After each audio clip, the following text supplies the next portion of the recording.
Game 82 out of 400 is the highly requested and popular Dead Cells. Dead Cells is a 2D roguelike Metroidvania styled game. Now throughout this series I've really grown to love roguelikes, but I'm really not too fond of Metroidvanias. Sorry to all the Hollow Knight fans, but somehow the combination of the two in this title seemed to work for me pretty well. Before I dive too deep into things that I did and didn't like about this title and its final rating, I do want to point out that if I hadn't have played other roguelikes such as Hades and Children of Morta before I gave Dead Cells a try, I think I would have instantly fell in love with it.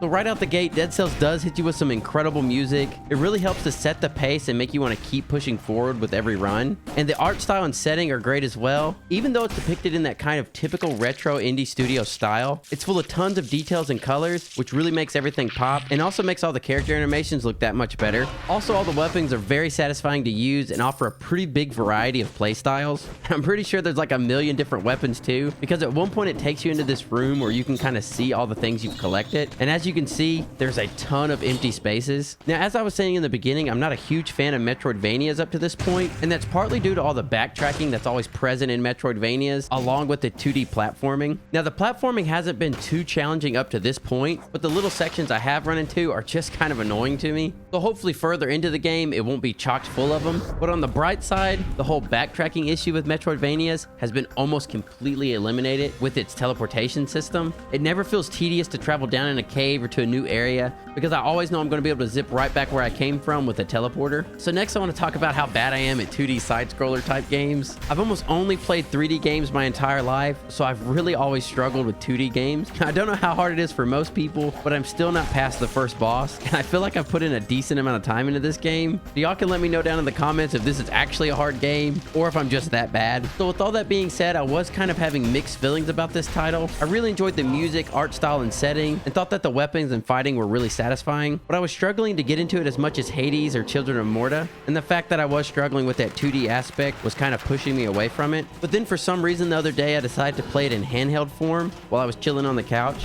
So I hooked my phone up to my little PowerA controller stand and spare controller and had a blast going through a run or two. So I was leaning more towards a 7 out of 10 before I tried streaming it to my phone. But now I'm kind of hooked, and I think I'm going to have to give it a solid 8 out of 10. So if you're new to roguelikes or Metroidvania, I think this one's a great title to try out. And if you can, try streaming it to your phone.